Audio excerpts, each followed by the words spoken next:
Arrancamos en directo en La Trinidad, donde a esta hora ha vuelto la normalidad tras la operación que a primera hora de la mañana ha llevado a cabo la Policía Nacional en esa zona de la capital. Un operativo que ha liderado el Grupo de Atracos y Delitos Violentos de la Comisaría Provincial de Málaga, pero en la que han participado 250 efectivos de diferentes unidades, efectivos aéreos también y de las diferentes comisarías de la capital. Más de 21 entradas y registros que ha acabado con la detención de la mayoría de los investigados y en la que se han incautado también armas de fuego.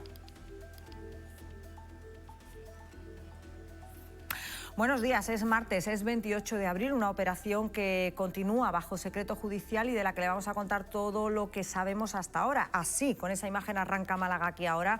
Somos el magazín de la Televisión Municipal de Canal Málaga, en el que les vamos a acompañar hasta la 1:15 de la tarde, hoy de la mano de Mariluz Aguilar Galindo y de Paco Guti. Buenos días a los dos, bienvenidos. Muy buenos días. Buenos días. Bienvenidos en una jornada, ya la han visto, con esa imagen de tranquilidad que llega después del fuerte despliegue policial por tierra y aire puesto en marcha por la Policía Nacional tras los tiroteos que se han sucedido en el barrio en las últimas semanas. Allí, en esa zona, está desde primera hora de la mañana nuestra compañera Rocío Carrascal. Buenos días, Rocío. Muy buenos días, Paula. Muy buenos días, Málaga. Pues ambiente tenso el que se vive en La Trinidad desde primera hora de la mañana. Nos lo contaban los propios vecinos, que en torno a las 5 de la mañana han sido sorprendidos por un fuerte estruendo, el que provocaban no solamente los helicópteros que sobrevolaban esta barriada, sino también los agentes de policía entrando en distintas viviendas. En esta operación policial han participado 250 agentes de las comisarías Norte, Oeste, Centro y también de la Comisaría Central, acompañados, como decimos, por helicópteros y también por los perros de la policía. Han entrado en un total de 21 viviendas, en muchas de ellas han tenido que hacerlo haciendo uso de arietes y allí han detenido a un total de 15 personas, según informaba la policía. Estas personas, además, eran todos los que estaban siendo investigados. Nos lo contaban también los vecinos, se han intervenido numerosas armas, no solamente armas de fuego, también machetes o katanas, todo en el marco de una operación policial derivada de un conflicto entre dos clanes familiares que está teniendo lugar en esta zona de la capital. Fuentes policiales nos han informado también de que se ha decretado el secreto de sumario, pero sí sabemos que no se descartan además nuevas detenciones. Estamos hablando de un operativo que está decretado secreto y de él entiende la sección de instrucción del Tribunal de Instancia de Málaga, plaza número 5. No le puedo informar acerca de un número aproximado, lo que sí que le puedo decir que se han detenido la mayoría de los investigados y se han incautado numerosos efectos, entre ellos armas. Dan cuenta que estamos hablando de una operación que está bajo secreto judicial. En cuanto la autoridad judicial nos dé permiso, se informará debidamente. Bueno, pues esta es la situación que se vive ahora, tranquilidad, normalidad, que ha vuelto a ese barrio de La Trinidad, pero sí que hemos vivido esta mañana y han vivido, sobre todo en ese barrio, pues esa redada que se ha llevado a cabo, agentes de la Policía Nacional.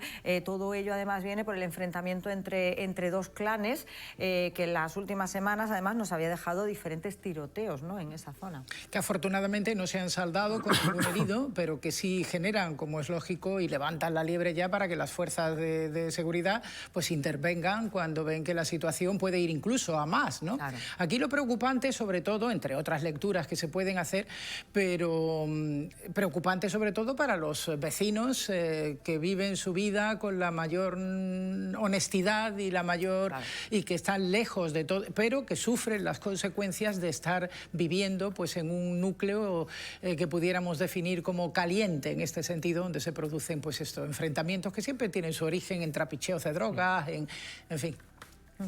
Sí, bueno, no es la primera vez que ocurre en esta zona, es decir, ya hay antecedentes policiales y de redadas, incluso desalojos casi masivos, casi de 70 personas, de 70 pisos, que se dedicaban para el cultivo de la marihuana y utilizaban los pisos para eso. Y efectivamente hay dos clanes allí que llevan un enfrentamiento por el tema del mercado de la droga. Y como digo, pues una situación que ya viene de lejos, es decir, afortunadamente están bien controladas por la policía, no ha habido, pero bueno, los tiroteos se dan en la fachada de los edificios, es más como una forma de coacción. Yo, bueno, no lo he vivido en primera persona, pero sí comentábamos antes de empezar el programa, que cuando todo el tema del Perxer, el realojo de los vecinos del Perxer, que están en esta zona, que es la zona que está por donde está Cristo de Mena, por aquella parte de allí, calle Jabonero y todo esto, tuvimos bastante problemas porque son clanes que entienden que son los propietarios de las viviendas, hablamos que son viviendas sociales que pertenecen a la Junta de Andalucía, y estos clanes pues entienden que son los propietarios de la vivienda y que allí tan solo entran los que ellos quieren. Tuvimos bastantes problemas, como digo, incluso con intervención policial, porque cuando a través de ABRA, que es la agencia de vivienda de la Junta de Andalucía, se adjudicaba una vivienda a un vecino del Perxel, automáticamente era amenazado, incluso en un caso cuando iban a entrar le tiraron de todo, ¿no? Tuvo que ir la policía.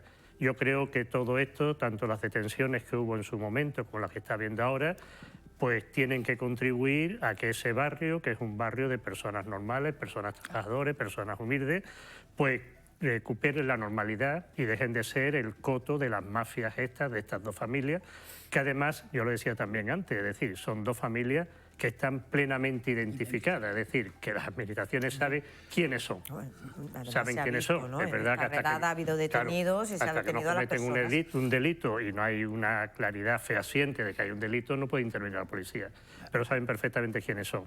Con esta redada yo creo que lo que se consigue es que ese barrio, la gente que quede sea una gente normal y que viva normal como en cualquier otra barriada de Málaga y no con un estado de excepcionalidad que es la que están teniendo y lo que están teniendo hasta ahora, ¿no? Por tanto, bienvenida esta redada y sobre todo que erradiquen de una vez a estos clanes de la droga y que utilizan además viviendas públicas con la necesidad de vivienda que hay, utilizan viviendas públicas precisamente para hacer esos delitos de droga, ¿no? Efectivamente, es un fenómeno que además se da también en otras zonas, hablaba yo antes de zonas calientes, que se da también en otras zonas de Málaga, que todos conocemos y que tienen su origen eso, ¿no? El intentar dominar y ser los únicos prebostes dentro de un terreno muy específico como es eso, el mercadeo con la droga, no hay más. Un martes 28 de abril en el que se cumple un año del gran apagón que afectó a más de 50 millones de personas, alcanzando a Portugal, Andorra y algunas regiones del sur de Francia. Las investigaciones han concluido que el suceso se debió a un problema de tensión provocado por una concatenación de fallos. Por su parte, Red Eléctrica ha financiado un reportaje en el que la presidenta del operador, Beatriz Corredor, dice esto, entre otras cosas. Si todo el mundo cumple, si en este gran sistema que es el eléctrico español, todas las empresas que están implicadas en la generación, en la distribución y en la comercialización cumplen con la normativa técnica que en cada caso les obliga, el sistema estará preservado. Es cierto que desde el apagón toda la normativa nueva lo que hace es darle competencias al operador del sistema y a Red Eléctrica y tratar de controlar mejor que el resto de operadores cumplan. A ver, ¿qué os parece, Paco? Bueno, a mí el apagón me pilló en Sevilla, en un congreso que a la hora de intervenir aquello apagó. Aquí nos pilló en directo, a las 12:30 nos fuimos a negro, directamente. Pues yo me pilló en Sevilla en un congreso que además pasamos bastante miedo porque las primeras noticias eran de que era un boicot además a nivel de Europa, que claro, es Alemania, sí, que es Italia. Hasta que se supo realmente, hubo todo tipo de teorías, claro, como suele pasar en estas cosas. Hubo una situación muy complicada. Bueno, respecto a la parte política, que es lo que nos queda un año después. Ahora hablaremos de lo que es la parte social, hablaremos de las consecuencias además que sigue teniendo para los consumidores, hablaremos con un experto que nos va a contar cómo ese apagón todavía repercute en la factura de la luz, pero a nivel político se ha hablado mucho de las consecuencias, de asumir responsabilidades y de este reportaje que ha hecho ahora Red Eléctrica y de estas declaraciones en las que de alguna manera pues la responsable de Red Eléctrica diluye las responsabilidades, sí, ¿no? Diluye y además de este plurireportaje lo más curioso, bueno, lo más negativo, podría hacer no que haga una publicidad diciendo yo no tengo culpa, al final un poco de todo y tal, sino que pues las noticias que yo tengo no se permiten comentarios, ni siquiera en redes sociales, no se permiten preguntas y tal. Es decir, yo creo que la Comisión Nacional del Mercado y la Competencia tiene abiertas 50 y tantos expedientes con este tema, y entre ellas con Red Eléctrica, y lo que hay que dilucidar dónde está realmente eso, y lo más importante, que no vuelva a pasar, ¿no? Es decir, ¿por qué pasó aquello? Primero saber por qué pasó, que después de un año, a pesar de todos los informes y todos los estudios, parece que todavía no está muy claro, y que no vuelva a pasar. Se han tomado una serie de medidas, pero esas medidas pues no sabemos tampoco cómo es. Es también verdad que es un tema muy técnico. Yo me declaro incapaz de saber por qué se produjo, todo el tema de la tensión, si eran las renovables, si eran las... No tengo esos conocimientos, pero sí es verdad que sorprende que un año después pues no haya ninguna responsabilidad de haber dicho, mire usted, aunque no sea el 100%, pero tengo un 80 o un 70% de responsabilidad y tengo que dimitir, pasó esto, se han tomado las medidas o se están tomando las medidas para que no vuelva a decir, pero tengo una responsabilidad. Lo que pasa es que esto de asumir responsabilidad en este país pues no está de moda, ¿no? Entonces, pues lo que tenemos. Bueno, en un ratito hablaremos y seguiremos hablando del apagón, un primer aniversario que comparte portada del programa con Dolores Vázquez, injustamente condenada, ya saben, por el caso Barinkoff. Fue homenajeada ayer por el Ministerio con la medalla a la promoción de los valores de igualdad con motivo del Día Internacional de la Visibilidad Lésbica. El juicio, hay dos cosas que a veces no me dejan dormir. El cerrojo, ya sabéis de dónde, que todavía resalta, y en el juicio me sentía como un mono, un monito de feria, porque al principio venía la prensa, y no sé si algunos habéis estado allí, eran las cámaras, flash, flash, flash, el flash, y lo recordaréis, y luego al final también, y eso yo me sentía que no era persona. En este caso hay que replantearse el tratamiento Tremendo. Que se hizo de este caso a nivel mediático. Fue tremendo, porque a esta mujer le falló todo. Falló la justicia, fallaron los medios, fallamos, nos meteremos todos. Yo viví muy en primera persona este caso, yo y toda la prensa nacional. Fue un caso muy... por todo lo que conllevaba. Fallamos los medios de comunicación, falló en una palabra la sociedad. Resulta increíble, además, cosa que he sabido ahora con la comparecencia o el reconocimiento público que se le ha dado a esta mujer por el Ministerio de Igualdad. Yo desconocía que no ha sido a estas alturas ni siquiera indemnizada, con nada. Nada. Yo pensaba que sí, que había tenido algún tipo de indemnización. Esta mujer estuvo 2 años o más de 2 años en la cárcel. Y si me apuras, siendo esto terrible, fue lo menor. Fue lo menor de todo lo que esta mujer vivió, ¿no? Fue terrible la condena. Ella misma decía, me parece que ayer, que incluso un comentario de una funcionaria... El juicio paralelo, ¿no? Claro. En los medios de comunicación a nivel social, ¿no? Sí. Fue terrible. Fue condenada antes de entrar incluso a prisión, sin dudas, sin duda. Sí, sí, lo dice Marilú, que además, como bien dice, lo vivió en primera persona como miembro de los medios de comunicación. Y fue un juicio público, es decir, a esta mujer se le condenó, y lo que es más grave todavía es que se le condenó por su tendencia sexual de ser lesbiana. Es decir, eso pesó totalmente y absolutamente en el tema. Yo no recordaba, a raíz de que se va a tocar el tema, he repasado algunas notas del año 2000, creo que fue, y tal. Y te dice, bueno, es que al final lo que salía es que lo tenía que haber matado porque tenía una relación con la madre de Rocío Wellington. Tenía envidia de la niña. Y tenía una envidia de la hija, y como era lesbiana, pues tenía que matar a la niña. Todo tipo de teorías que se desarrollaron. Unas teorías donde algunos medios de comunicación a nivel nacional y algunas comunicadoras a nivel nacional, que desgraciadamente todavía hoy están en activo, tuvieron un papel muy importante condenando desde el primer momento, pero insisto, fundamentalmente por un tema de xenofobia, de esta mujer tiene una relación con la madre de Rocío, tiene celos y por eso la mata. Y además ese argumento salió en el juicio. Y el juez lo dio por bueno, que es lo peor. Salió en el juicio y el juez lo dio por bueno. Pues, dice, pues mire usted, pues me cuadra todo. Tienen una relación, tiene la hija, hay una citación de celos. pues violencia de género.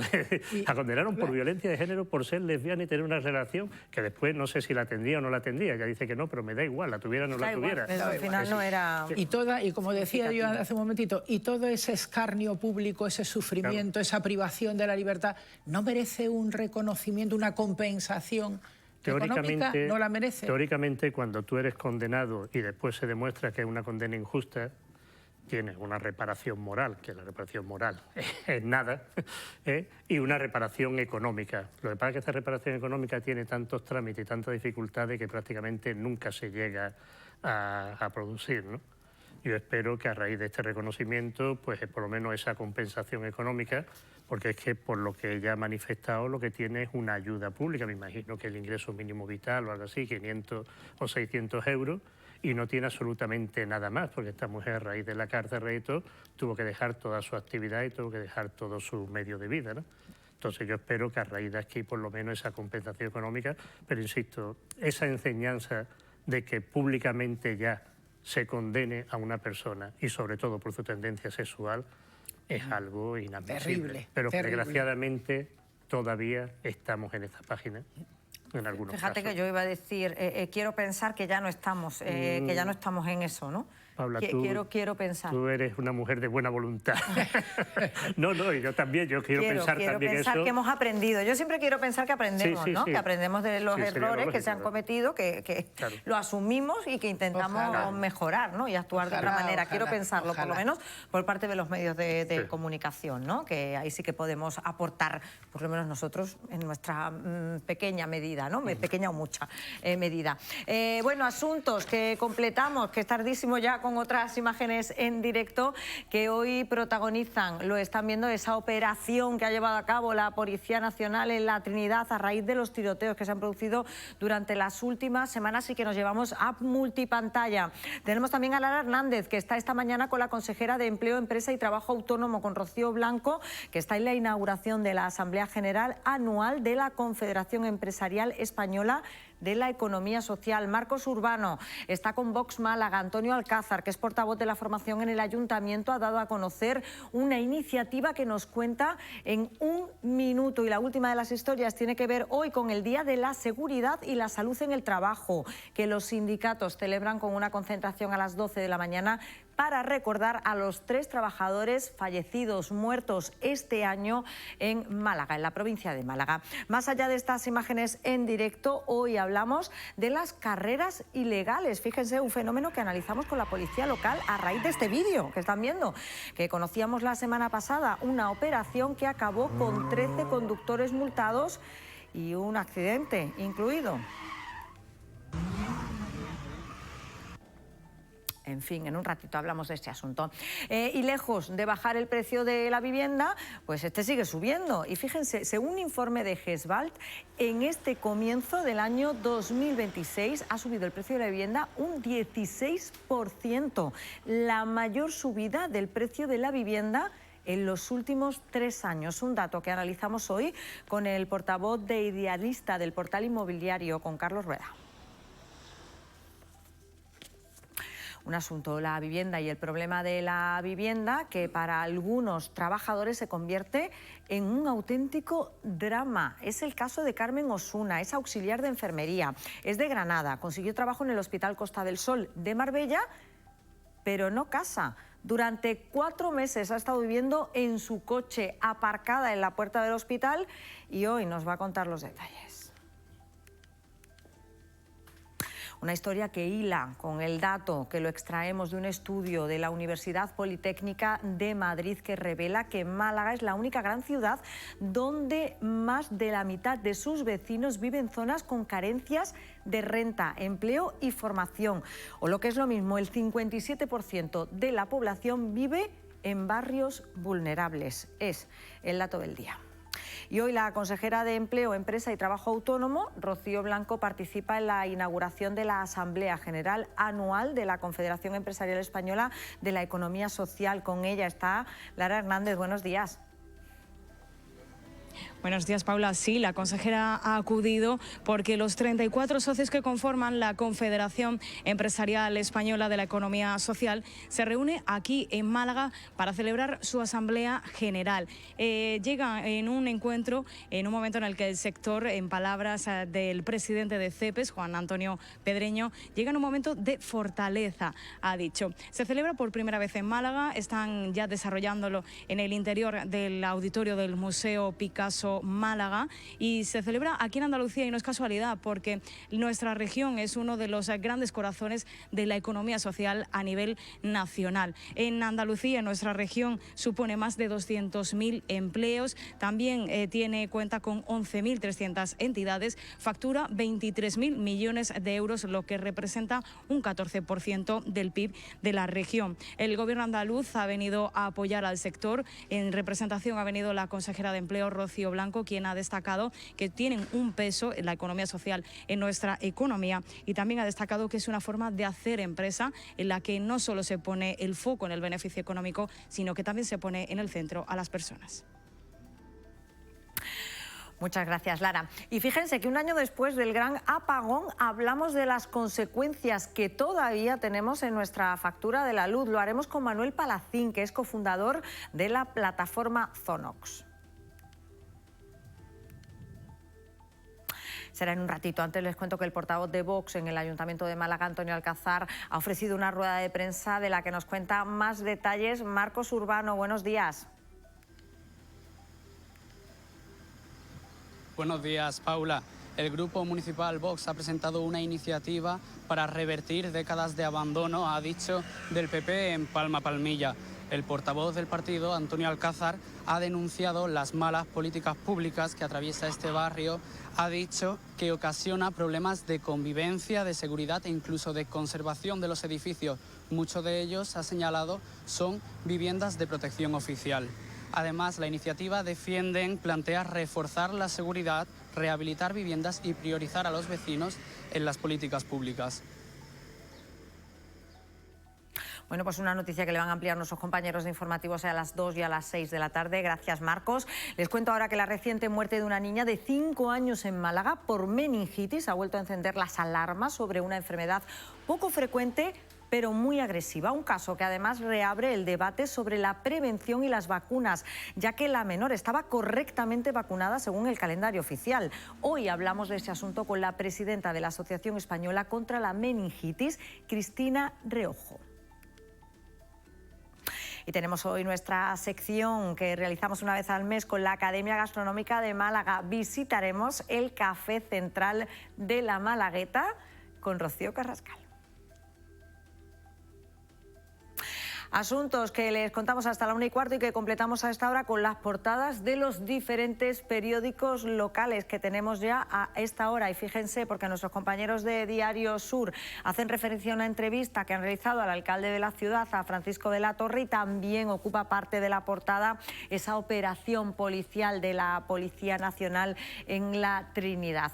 Diario Sur, que convive en este caso con Málaga hoy, fuerte despliegue policial por aire y tierra en la Trinidad tras los últimos tiroteos.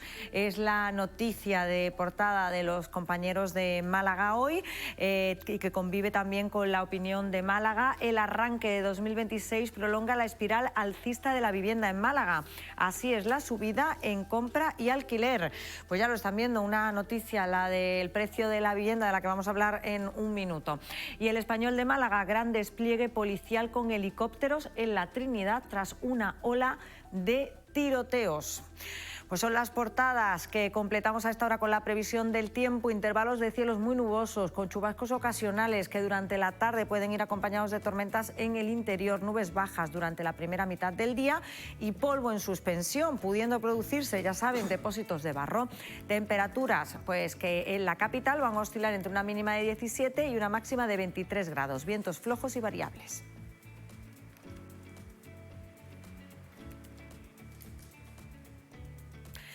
Previsión del tiempo que completamos como cada día con la circulación por las carreteras de la capital, y para ello saludamos a David Merino, que se encuentra en el Centro Municipal de Control de Tráfico. David, buenos días.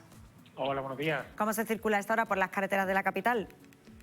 Pues ahora niveles bastante tranquilos, tan solo el entorno de Plaza Menor-Azaña tiene tráfico algo más lento, sobre todo el acceso desde Juan 23 y desde Virgen de la Cabeza.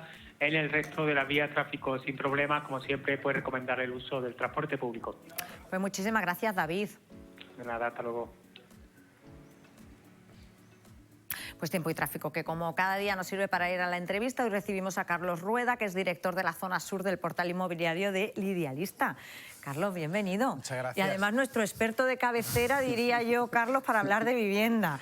¿Y cuánto hablamos de vivienda en los últimos...? Tenemos que hablar continuamente de vivienda porque es verdad que hoy en día es el mayor problema de la gente, no solo en España, sino en Málaga en concreto, ¿no? Especialmente en Málaga, ¿no? Diríamos. Carlos, lo hemos comentado en el arranque, tenemos ese dato de un informe que ha elaborado GESVALT que dice que la subida de la vivienda ha sido del 16% en estos primeros meses del año. ¿Tenéis constancia de que esto sea así? Sí, o sea, seguimos con subidas de precios de media en Málaga del 16%, pero si nos vamos a las zonas del interior, que tradicionalmente son las más baratas y son las que más están creciendo, están casi todas las zonas del interior de Málaga creciendo por encima del 20%, o sea que los datos son así y venimos además avisándolo muchos años y aquí y en otros foros que el problema va a ir aumentando porque empezó afectando a la capital, pero obviamente pues está afectando a todos los extrarradios de Málaga porque a medida que llega un momento que no puedes comprar en Málaga porque los precios están saturados, aparte de que no hay stock, pero aparte a unos precios inadmisibles, pues al final el problema se va yendo hacia todos los extrarradios de Málaga. Como experto en vivienda, Carlos, ¿esto se puede mantener a lo largo del tiempo, estas subidas? Bueno, vamos a ver, lo que sí que se está notando es cierta ralentización en el cierre de las operaciones, porque claro, llega un momento que es verdad que el poder adquisitivo de la gente en lo que es Málaga, pues llega un momento que por el sueldo que tiene, ten en cuenta que ahora estamos destinando cerca del 36% de los ingresos a pagar la vivienda, entonces al final llega un momento que es imposible para el poder adquisitivo de la gente comprar estas viviendas y por eso te decía que al final pues se están yendo hacia los extrarradios donde son precios más bajos y sí te los permiten con el dinero que tú ganas, pero llegará un momento que si la cosa sigue así pues seguirán subiendo, como te decía, por encima del 20% en zonas de los pueblos del extrarradio de Málaga y irán subiendo y llegará un momento pues que de alguna forma tendrá que explotar la situación, ¿no? Porque es una situación, la verdad, que bastante complicada,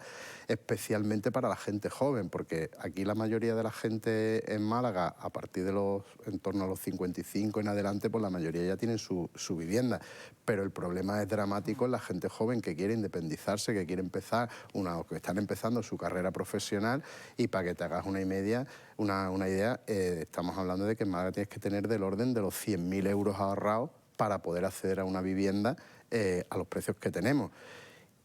Tradicionalmente, en la época de nuestros padres, que tú empezabas a vivir de alquiler y te daba para ahorrar, para hacer esos ahorros, para pagar la entrada, pero hoy en día con los precios de los alquileres, que el problema del alquiler es muchísimo mayor que el de la venta, pues es imposible que tú puedas vivir de alquiler, hacer unos ahorros para poder destinarlos a una vivienda. Entonces, la verdad que el problema es bastante serio, especialmente en la gente joven. Porque en el caso del alquiler, ¿cuál es el principal problema? No hay stock, no hay vivienda que se oferte, las pocas que hay el precio es muy alto. ¿En qué punto estamos ahora mismo? Claro, el problema es una mezcla de lo que tú estás diciendo. O sea, hay muy poco stock porque ha habido muchísimas medidas de los diferentes gobiernos que han digamos, desincentivado el que se pusieran viviendas en el mercado del alquiler y todas esas viviendas que estaban en el mercado del alquiler han ido desapareciendo y no hay stock.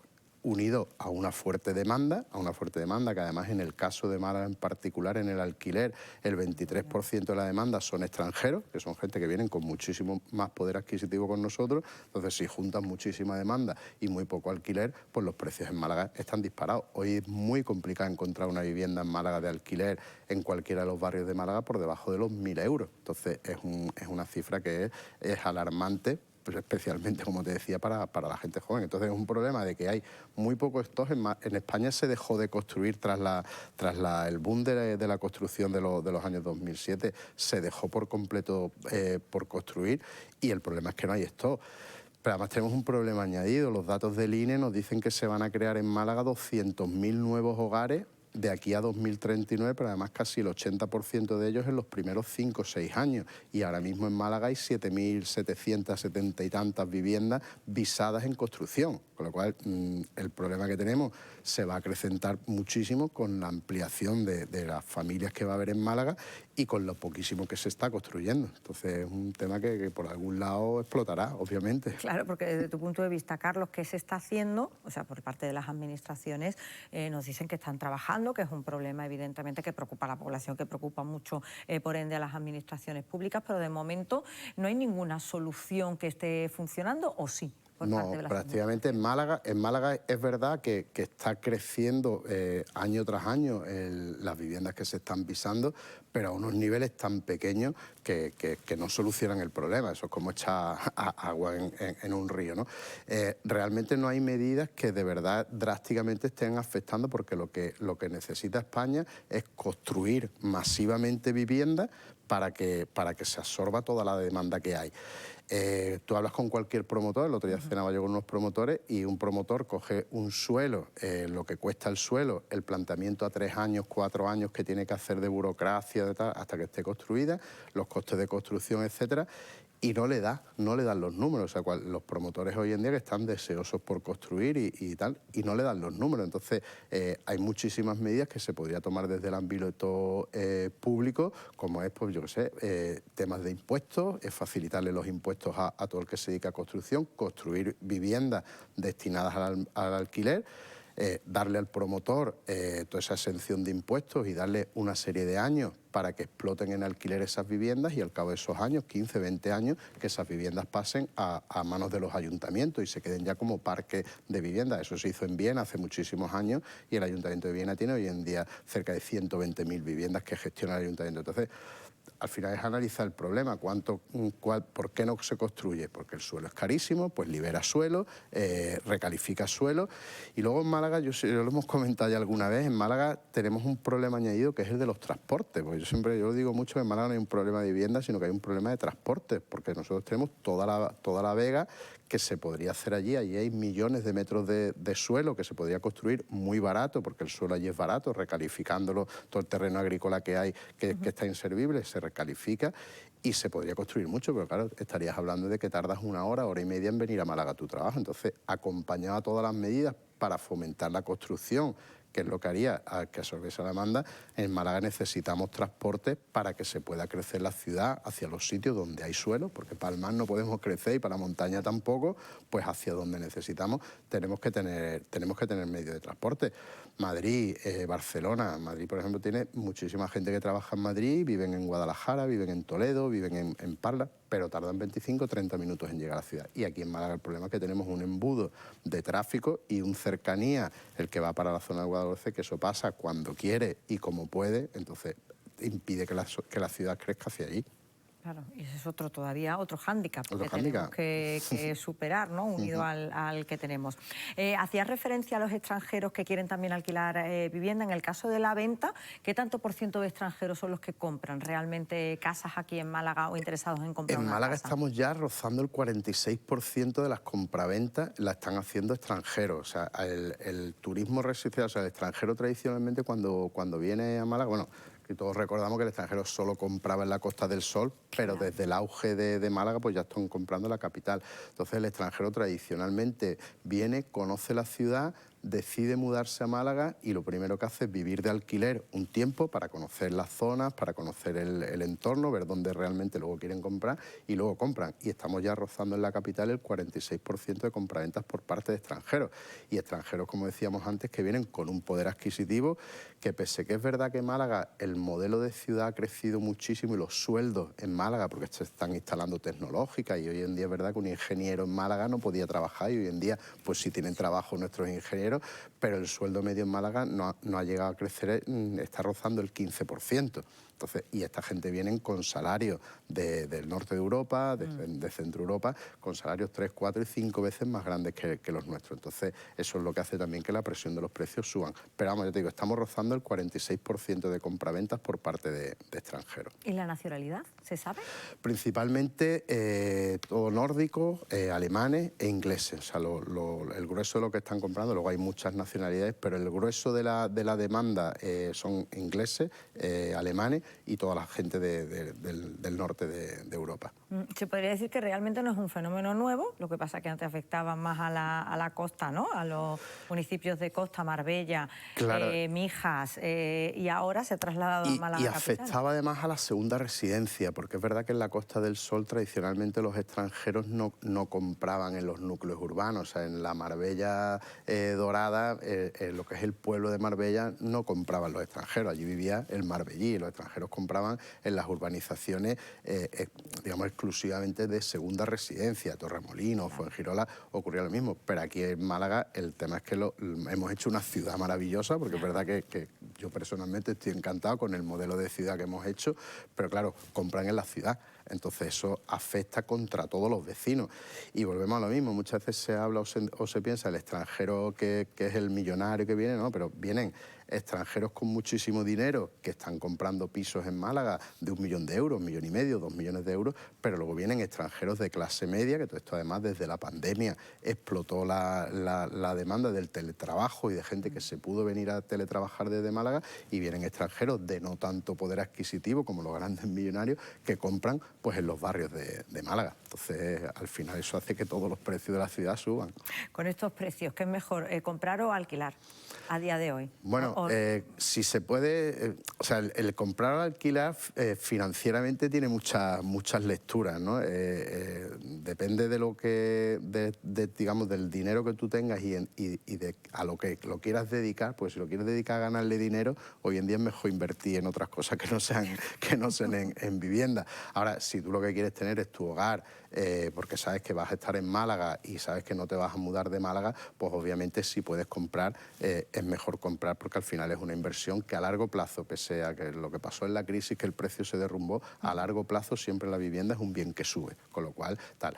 El comprar tiene digamos, otro problema, que cuando tú compras, pues ya te amarras a no poder cambiar. Y esto le pasó a muchísima gente en la crisis, de decir, oye, que tenían una hipoteca, que tenían una vivienda, y el comprar, hombre, si compras en metálico el que pueda, pues no, pero el comprar te impide muchas veces pues poder trasladarte por trabajo a otro sitio. O sea, financieramente depende mucho de lo que tú quieras hacer, pero luego también el modelo de vida que tú quieras seguir. Hoy en día te cuesta prácticamente lo mismo, o sea, te cuesta más barato incluso la hipoteca que el alquiler. O sea, que hoy en día en Málaga, que es un fenómeno anormal absolutamente. O sea, tú en el momento que tienes la entrada y consigues una vivienda, es mucho más barato. Estamos hablando de que pese a que han subido los tipos de interés, hoy en día te estás financiando al tipo fijo al 2,3. O sea, una hipoteca al 2,3, yo recuerdo las hipotecas al 18, 19% cuando yo era joven. Entonces, financieramente, es mucho más barato vivir ahora mismo comprando que si tienes previa a la entrada que hay que dar, que es un problema, claro, pero es que el alquiler es mucho más caro hoy en día en Málaga, vivir de alquiler, que sea normal. O sea, eso es una anomalía en un mercado que te sea más barato. Entonces, pero ya te digo que recomendar comprar o alquilar depende muchísimo de las circunstancias de cada uno.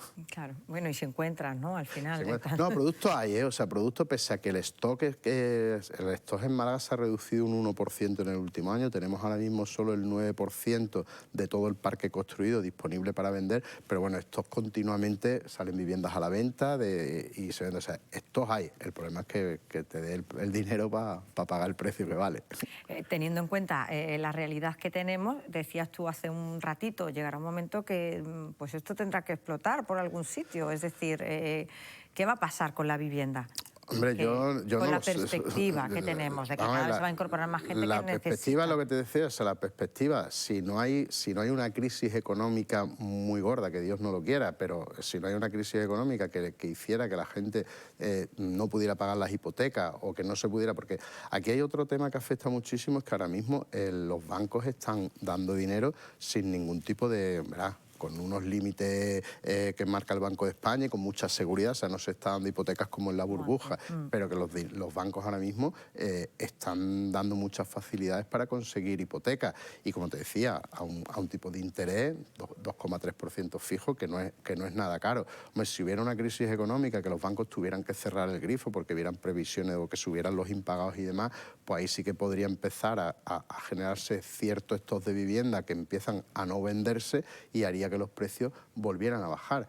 Pero ya te digo, en el caso particular de Málaga es que no dependemos solo del malagueño, dependemos de mucha gente que viene de fuera a comprar, entonces no se sabe realmente dónde está el límite para 2026. Carlos, ¿tú qué crees? Bueno, para 2026, si todo sigue como está, pese a que hay pues muchos entornos económicos de incertidumbre, del precio del petróleo, de transportes y demás, pero la previsión para el año que viene es que va a seguir creciendo por encima de los 2 dígitos en Málaga seguro.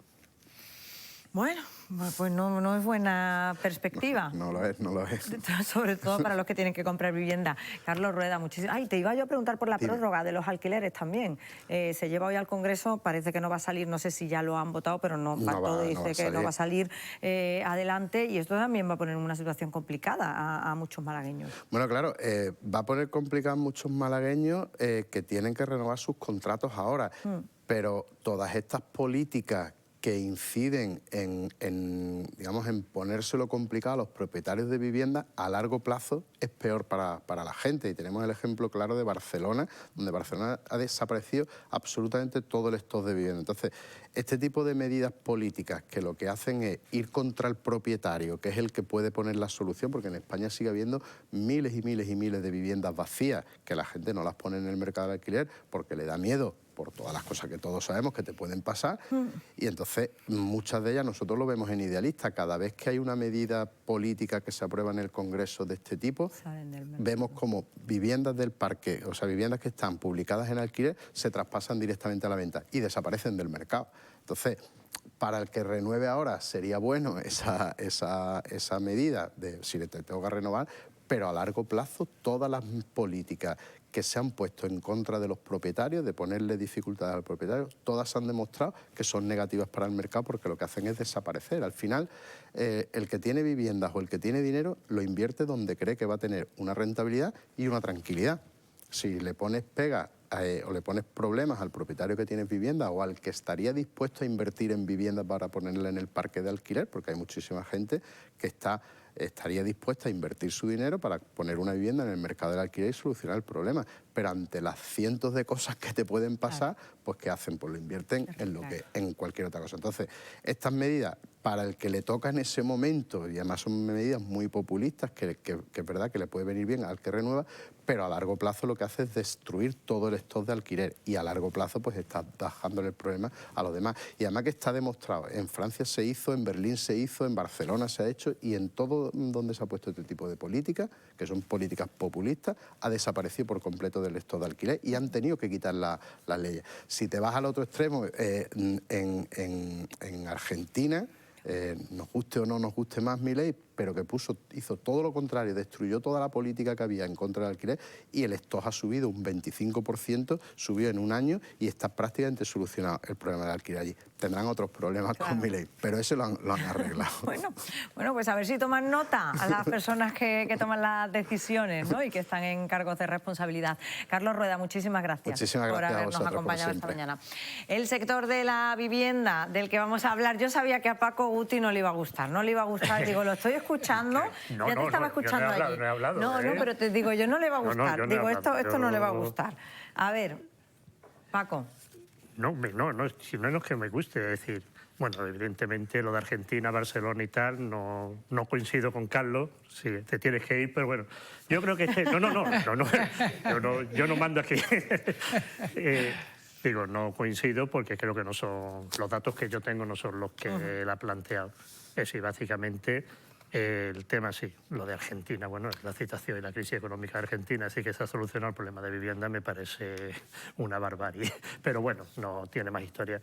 Con relación a lo que nos ocupa, que es España, que es Andalucía, que es Málaga, yo sí coincido con lo que decía Carlos Rueda, es decir, el problema de la vivienda es de una gran complejidad. De una gran complejidad, es decir, Yo es un tema que sabéis que me ocupa y me preocupa desde hace mucho tiempo y participo en muchos debates, incluso hay un libro que yo creo que es lo mejor que se ha publicado en Málaga, que no es mío solo, sino que colaboramos mucha gente, donde el título precisamente es la complejidad del problema de la vivienda, porque afecta a muchísimos factores. Lo que él dice de la Asociación de Constructores y Promotores, yo he estado reunido y me reúno con la Asociación de Constructores y Promotores, y son problemas muy diversos. Pero por encima de todo eso hay un problema que yo creo que no se quiere abordar y que me parece que es fundamental. Y es un problema político, pero político con mayúsculas, no político partidista, político con mayúsculas. ¿Y a qué me refiero con esto? Y además en ese libro yo hago referencia a eso. Mientras eso no se solucione, el problema de la vivienda podemos ir poniendo algunos parches, pero no se va a solucionar. ¿Por qué?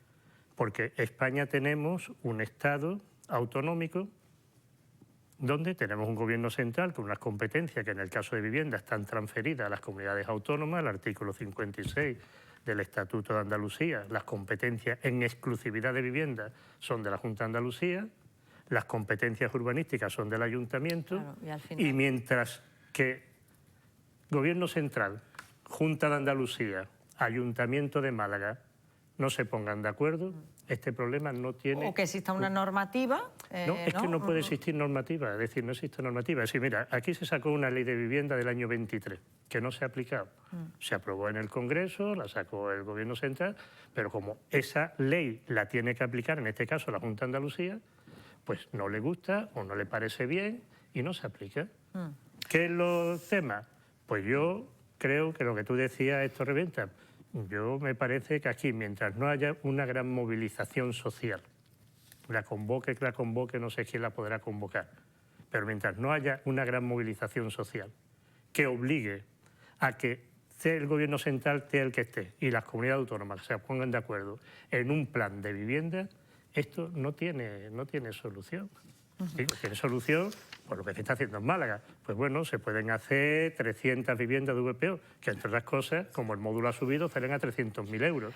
Vamos a seguir hablando de vivienda, Paco, porque fíjense que hablando del precio de vivienda ya hemos llegado a un punto y fíjense en el que los precios están empujando a muchos trabajadores a situaciones extremas. Y fíjense en las siguientes imágenes. Van a ver el entorno del Hospital Costa del Sol, donde algunos sanitarios, algunos profesionales que trabajan allí han llegado a vivir en coches o autocaravanas ante la imposibilidad de pagar un alquiler.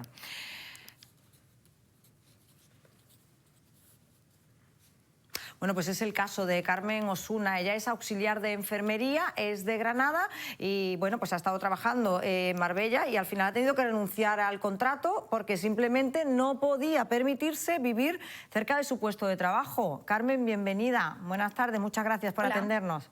¿Qué tal? Gracias a vosotros. Cuéntanos sí. La situación, a ver.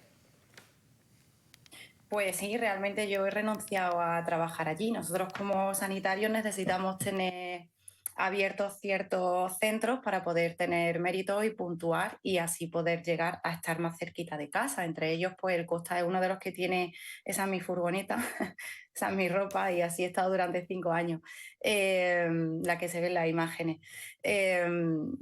Pues sí, que así he estado yo también durante 5 años. Claro, porque Carmen, para que nos entendamos, a ver, tú eres auxiliar de enfermería, como he dicho, y eres de Granada, ¿no? Y te ofrecen un trabajo en el Hospital Costa del Sol. Pues tú dices, bueno, pues estupendo, me voy allí a trabajar, tú llegas allí, claro. Entiendo que empiezas a trabajar y, claro, el problema empieza cuando buscas trabajo, buscas un sitio donde vivir. Tú tienes tu trabajo, tienes un sueldo, pero ¿qué pasa con la vivienda? Cuando busco alojamientos para vivir, a mí me ofrecían 600 euros sin derecho a cocina, una habitación, 800 euros otra habitación y así sucesivamente, hasta que me compré mi furgoneta y empecé a ir a trabajar allí. Luego, por circunstancias, la tuve que vender y empezamos a dormir en el coche, pero que no soy la única, somos muchos. Luego no es que nos juntábamos allí muchas furgonetas y no era tampoco porque estas 7 horas, 6 horas durmiendo y luego trabaja durante 16 u 8 horas, dependiendo del turno. Entonces es inviable poder estar allí. El Costa tiene un problema tiene un problema gordo, porque realmente es el que tiene la nota de corte más bajita precisamente por los rechazos que tiene de trabajadores como yo. Yo rechacé en enero y he rechazado en marzo, de momento me lo he cerrado y se trabaja muy a gusto en ese hospital porque hay compañeros que son geniales y no importa estar en otra ciudad siempre y cuando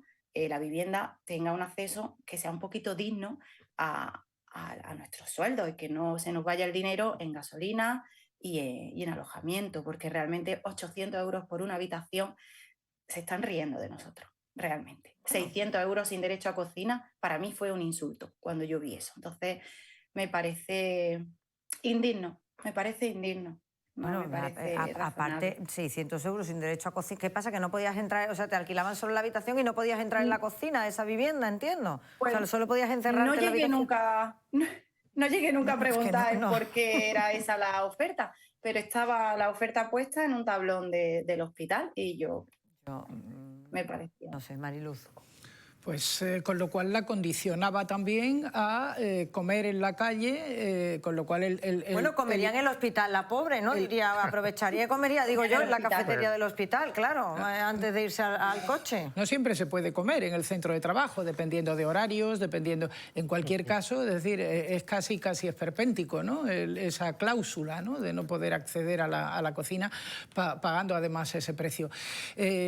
Tremendo, la situación es tremenda, como venimos hablando, no es la primera vez que tocamos este tema aquí, el tema de la vivienda es tremendo en España en general y en Málaga por las distintos factores de los que hablaba muy bien y detallaba muy bien Rueda, aunque no compartiera Paco todos los extremos, yo tampoco, pero efectivamente, a grosso modo, sí que es verdad que es un tema muy complejo, donde convergen distintos factores. Ni siquiera creo, de hecho, que ese plan estatal de la vivienda anunciado por el Gobierno hace unos días vaya a solucionar, ni muchísimo menos, el problema, a pesar del incremento en el presupuesto económico, que creo que era, trato de recordar, en torno a los 7.000 millones, que eran 3 veces lo que se ha dado hasta ahora. Es decir, ni siquiera a pesar del blindaje de las viviendas públicas para que no pasaran al mercado privado, es decir, a pesar de todas esas medidas,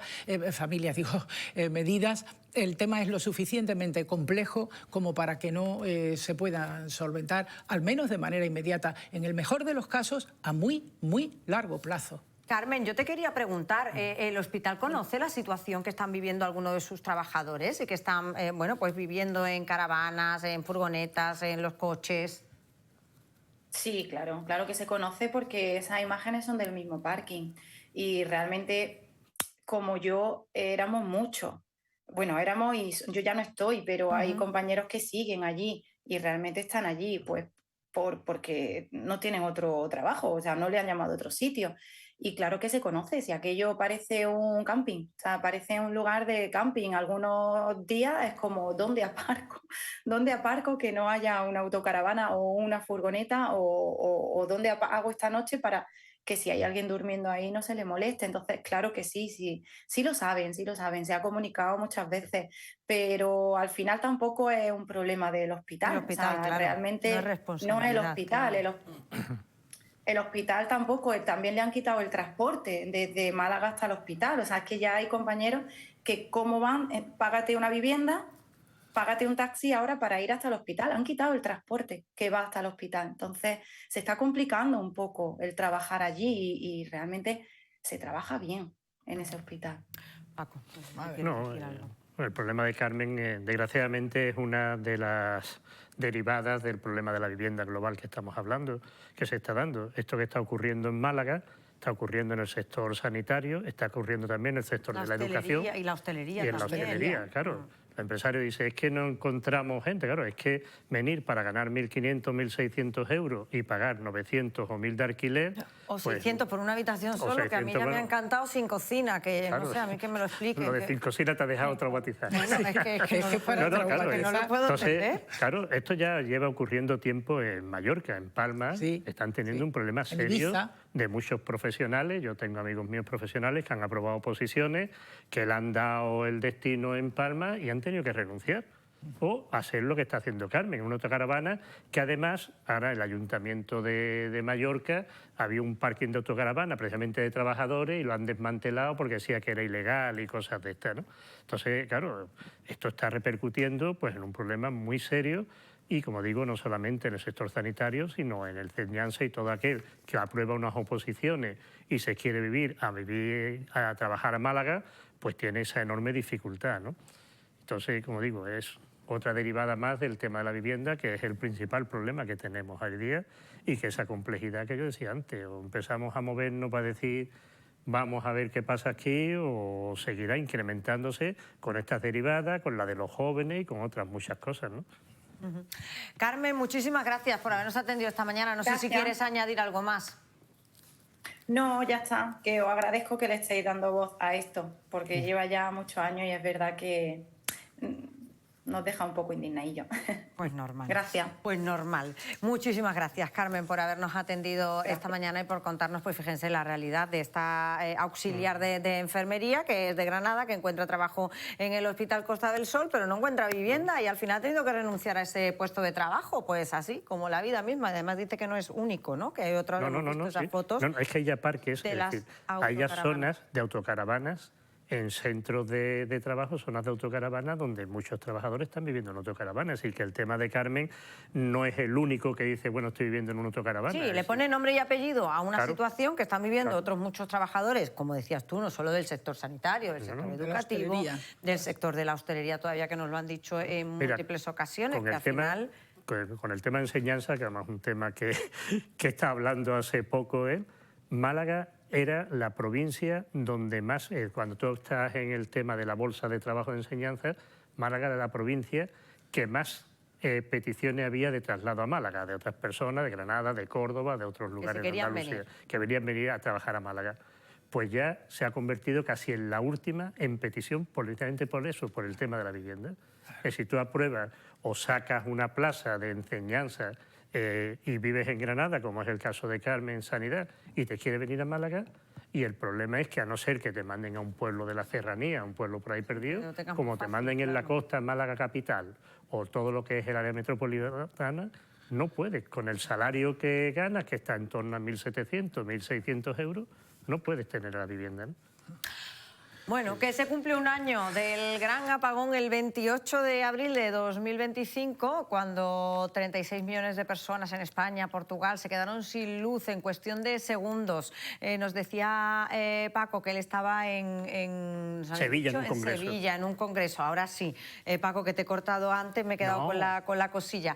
Bueno, pues como Paco, pues todos estábamos haciendo y te voy a dar un dato. Venga. ¿Tú sabes quién iba a intervenir y se quedó sin poder intervenir? ¿Juanma? Moreno Bonilla. Claro, es que ya me lo había contado, ¿eh?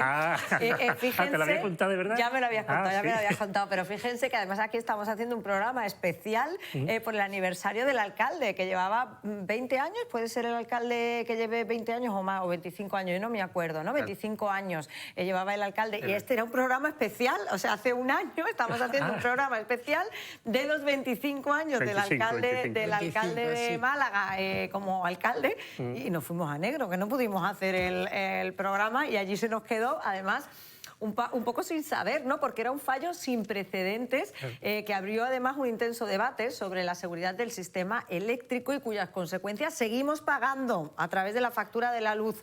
Para que nos cuente por qué, saludamos a esta hora a Manuel Palacín, que es responsable de la plataforma Zonox. Manuel, bienvenido, buenas tardes. ¿Qué tal? Muy buenas tardes. A ver, ¿estamos pagando más por la factura de la luz por motivo además del apagón de hace un año?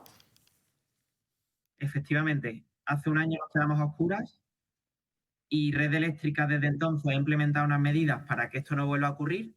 Estas medidas tienen un sobrecoste a todo el sistema de unos 660 millones de euros que los tenemos que pagar entre todos y se nos trasladan directamente a la factura de luz en un pequeño concepto que se llama servicios de ajuste. Concepto que ya existía, pero prácticamente se ha duplicado este año. Y esto nos está costando a cada hogar de media unos 30 o 40 euros al año. ¿Y lo estamos pagando todos, Manuel, o solo algunos? Lo estamos pagando todos. Además, esto aquí no hay tutía, ¿no? Donde está que no la hay opción, vaya. no somos conscientes muchas veces los consumidores de que lo pagamos, ¿no? Porque sí que los que tenemos el PVPC, el mercado regulado, nos viene desglosado en la factura de forma clara, pero cuando vamos al mercado libre, los que contratamos un precio fijo pensando que ese es el precio final para todo el año, aquí es donde las compañías, pues algunas los trasladan de forma más transparente que otras en la factura, algunas lo desglosan, otras la meten en el kilovatio hora, otras en la letra pequeña te dicen que los servicios de ajuste corren por tu cuenta aparte o que ellos te cubren hasta un mínimo y el resto lo pagas tú, ¿no? Entonces, es aquí donde el consumidor lo tiene complicado a la hora de comparar, porque es difícil comparar peras con peras, ¿no? Claro, o sea que pagar lo estamos pagando, lo que varía es cómo lo vemos en la factura de la luz, que esa es otra, ¿eh? Porque descifrar la factura de la luz, en fin, tela. Manuel, yo te quería preguntar también por el precio de la luz, aparte de estos servicios de ajuste que nos están cobrando a partir del apagón y que estamos pagando todos, ¿cómo está ahora mismo el precio de la luz?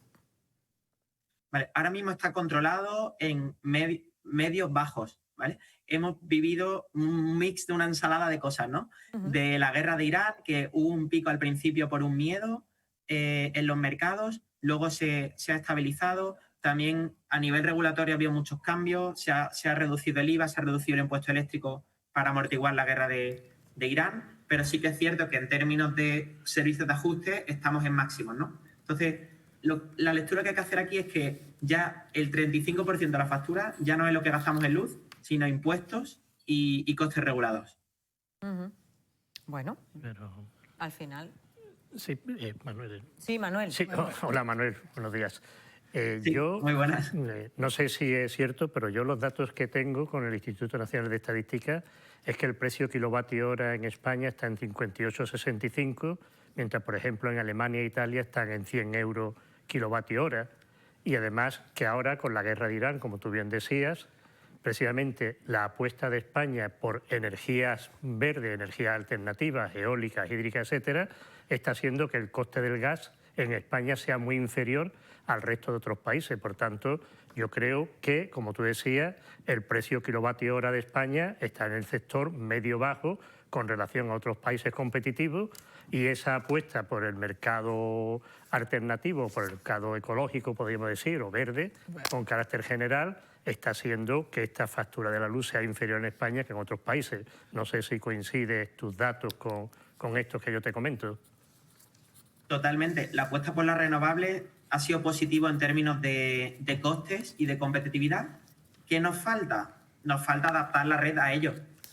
Justo lo que está pasando con el apagón, ¿no? Entonces, ahora lo que estamos pagando es un seguro, o sea, estamos activando ciclos combinados de forma constante para mantener la inercia y control de tensión, pero eso es un seguro, es un parche. Hasta que no se hagan las inversiones en la red que requiere para que no se nos caiga abajo con tanta renovable, vamos a seguir pagando esto entre todos.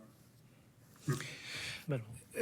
Manuel, sí, a mí me gustaría, efectivamente estamos pagando, ha ido directamente al bolsillo del usuario el apagón, del que se cumple ahora un año. No fue tanto el impacto económico a nivel global, a nivel estatal, lo está teniendo ahora, como digo, y sobre todo a raíz de esa inversión que se ha hecho para evitar, tratar de evitar, se habla de un escudo protector, no sé si este es el término correcto, para evitar que pudiera volver a suceder un hecho como este. Eso me gustaría preguntar, ¿qué posibilidades hay de que se vuelva a producir un apagón de estas características a pesar de ese escudo protector y de la inversión que creo ronda los 700 millones de euros que se ha llevado a cabo para paliar o para intentar, mejor dicho, evitar?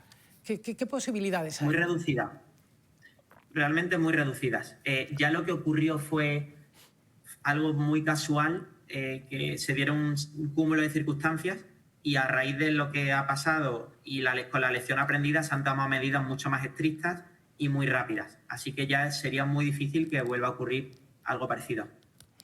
No sé, aquí no se puede descartar nada, ¿no? Pero sí, por lo menos se ha dado un paso y se ha puesto de manifiesto que había que hacer adaptaciones en la red y tomar medidas de control. Se han puesto en marcha y veremos, ¿no? Pero las probabilidades muy bajas. Bueno, pues eso nos tranquiliza. Por lo menos un año después la probabilidad de que vuelva a pasar es baja. Manuel, muchísimas gracias por habernos acompañado esta mañana. Mil gracias.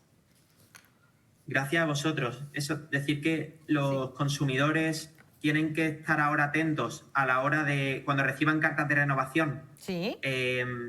Y ver esa letra pequeña de las compañías, porque las que no lo han trasladado ya lo van a trasladar ahora al coste. Sí. Entonces, bueno, hay herramientas de la CNMC. Nosotros hemos puesto también una herramienta digital gratuita para que puedan responder esas dudas al subir la factura en zonox.es y comparar peras con peras, ¿no? Que es lo que hoy día se está complicando con cada vez más conceptos difíciles de entender en la factura.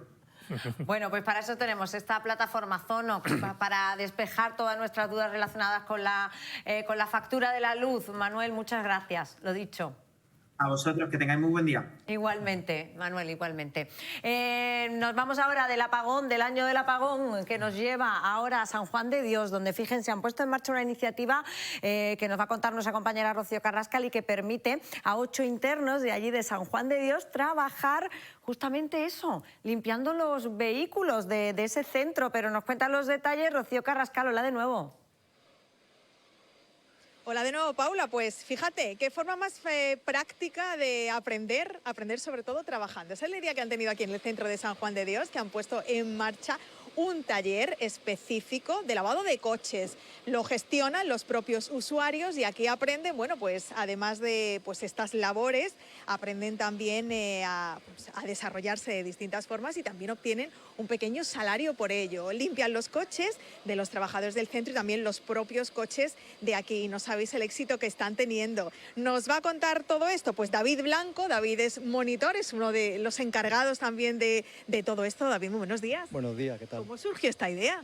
Bueno, pues esto surgió un poco de la necesidad que planteó un poco el centro a la hora de realizar la limpieza de los vehículos de aquí, del propio centro, de la propia empresa, las furgonetas, los coches de la comunidad de hermanos y bueno, y lo propusieron y comenzamos con eso. Y poco a poco ha ido progresando, que bueno, que ya no paramos durante todo el año de limpiar los vehículos de todos de los compañeros, de todos los compañeros. Está siendo un éxito porque además deja los coches como los chorros del oro. ¿Quién ha sido el que, bueno, pues entiendo que esto ha llevado previamente una instrucción para saber cómo hacerlo, ¿no? Sí, bueno, esto viene, como te he comentado, de hace ya varios años.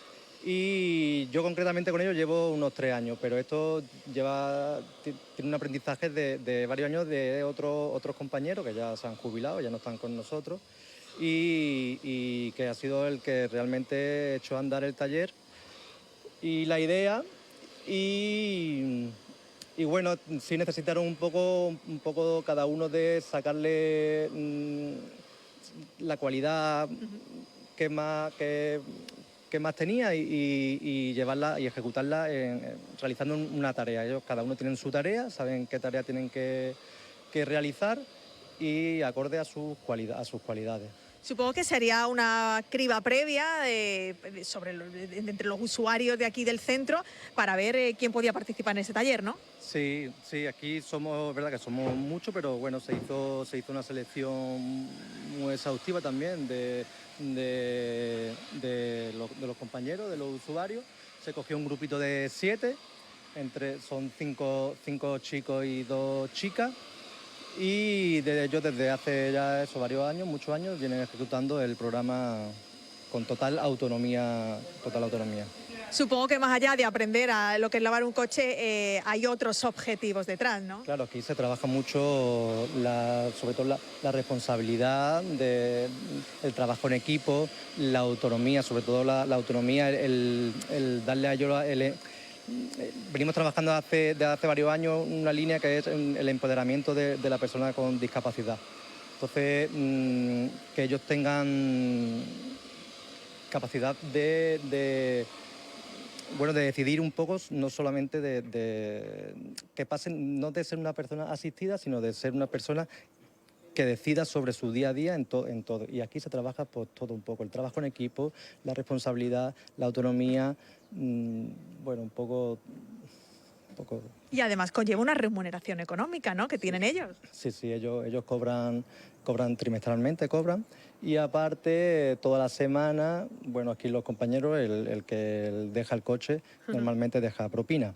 Entonces ellos los viernes reciben su propina, de cara al fin de semana puedan tener un arco de dinero para gastarlo en cafetería, en la calle o donde cada uno decida gastárselo. Y ojito que hay lista de espera además, ¿eh? Bueno, aquí estamos ya, tenemos cita hasta mitad de junio ya cogida. Y ya está, y sí, tenemos lista de espera bastante. Todo un éxito, vamos a ver cómo lo están viviendo ellos. Nos vamos a acercar por aquí, yo no sé si mi compañera Lorena puede por aquí asomarse. ¿Qué tal, Fran? Hola, muy buena. Oye, ¿cómo estás dejando el coche de limpio? Estoy impresionada. O sea, mira, aquí limpiamos, le damos las llantas, ruedas, las puertas, estamos dando muy limpio los coches. Oye, ¿os dejan los coches muy sucios cuando los traen aquí? Sí. Y vosotros los dejáis limpísimos, porque estoy viendo que dais, vamos, no os dejáis ni una ranura sin limpiar.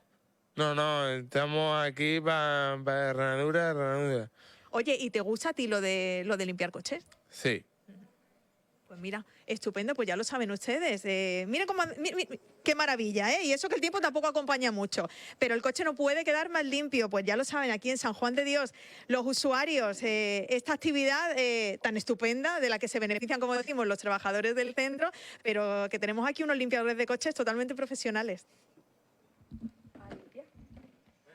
Bueno, tan profesionales que estamos aquí, bueno, pues vaya, pensando que nos pongas también en lista de espera, ¿eh? Porque además es que están los coches limpísimos.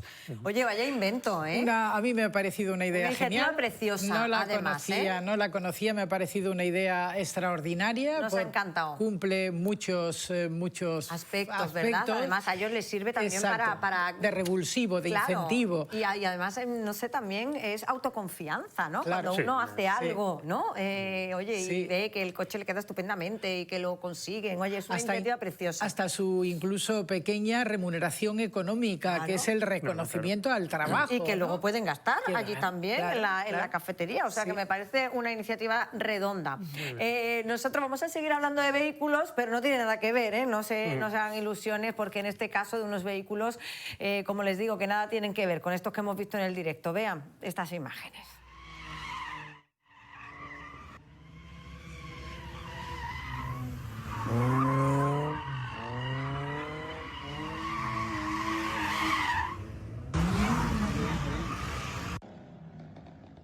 En fin, ahora se cae el de la moto también, ¿eh? Porque además es que hubo un accidente, el de la moto también se cae. En fin, imágenes de la Policía Local de Málaga que corresponden a una de las últimas carreras ilegales en la que la Policía Local pues, ha tenido que intervenir. Hasta 13 conductores multados, incluido también el accidente que les decía yo, que no lo hemos visto, pero que también hubo un accidente. Saludamos a esta hora a Diego Escaño, que es subinspector de la Policía Local de Málaga, para conocer más detalles. Bienvenido. Buenas tardes. Buenas tardes. A ver, para empezar, para hacernos una idea, cuando llegaron allí, a esa zona, ¿qué se encontraron los agentes que participaron y que de alguna manera, bueno, pues intentaron un poco mediar en esa carrera ilegal? Bueno, más que cuando llegamos, la verdad es que lo estábamos viendo en directo, ya que se realiza todos los fines de semana un dispositivo para prevenir estas conductas. Normalmente lo que se suele utilizar los drones, se suele ver desde la zona aérea el comportamiento de estas personas, y en el caso en el que sean comportamientos temerarios cuando se actúa. Lo que sí que hay que indicar es que nosotros no estamos en contra de que las personas se reúnan y enseñen, claro, o tengan ese ocio con el tema de los vehículos. Lo que estamos en contra y lo que hacemos es una prevención para que este tipo de concentraciones no se conviertan en lo que ha salido aquí en las imágenes, que al final hay veces que esta concentración o este rato que quieren echar los amigos viendo sus vehículos, que no se convierta en unos comportamientos temerarios, que hagan competiciones o que hagan acrobacias que puedan poner en peligro a las personas, a los asistentes, que es justo lo que pretendemos evitar. Es Salvador Escaño, el subinspector de la Policía Local, que le he cambiado el nombre, perdón, he cambiado el nombre en la presentación, Salvador Escaño. ¿Son habituales este tipo de concentraciones con vehículos, con carreras? Bueno, otra cosa que hay que indicar que no es que sean solamente habituales en Málaga, esto es una problemática, claro, son unas concentraciones que se hacen no solo en la capital, sino en toda la provincia, incluso en otras provincias. Lo que pasa es que Málaga es una ciudad que tenemos unas vías muy anchas, tenemos recintos universitarios, tenemos parques empresariales, polígonos, zonas de mercadillos. Toda esta parte pues son las que aprovechan estas personas para enseñar y ese rato de ocio con sus vehículos llama a eso, el tema de tener suficiente espacio e intentar no molestar a nadie. Que le vuelvo a repetir, la mayoría de las veces que se concentran no suelen molestar a nadie. Lo malo es cuando esas conductas van a más y ponen en peligro a los demás usuarios.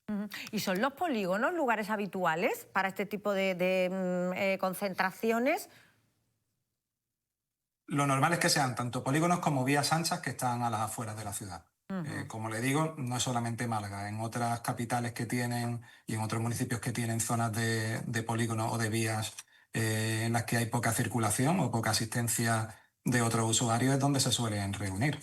Y le vuelvo a insistir, cuando hay otro usuario que no tiene nada que ver y va a pasar por allí y puede poner en peligro su integridad, es cuando esa persona no tiene por qué verse en una situación de peligro por una concentración que no está autorizada ni tiene esos medios para prevenir esa integridad. Claro, y una cosa es la concentración, como decía el subinspector, normal, y otra cosa es ponerse a hacer carreras, incluso con accidente, ¿no? Como hemos visto en las imágenes. Efectivamente, es que la concentración en sí misma, entiendo, Salvador, que no está prohibida, incluso con finalidades recreativas, incluso hasta para enseñar, es un término que ha empleado usted. Pero claro, eso es una cosa y otra cosa es las carreras que son ilegales a todas luces, ¿no? Entiendo yo, vaya.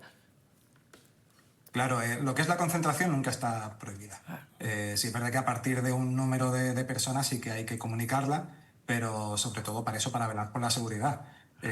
Siempre lo que nosotros intentamos es usar el sentido común y la legislación lo que utiliza es la coherencia. En el momento en el que hay una competición, la legislación de tráfico dice cómo hay que hacerla. ¿Por qué? Porque hay que tener una prevención, hay que tener unos medios por si ocurre un accidente y sobre todo hacerlo de forma en el que no vayan a ocurrir accidentes y si ocurren pues que sean lo menos lesivos posible.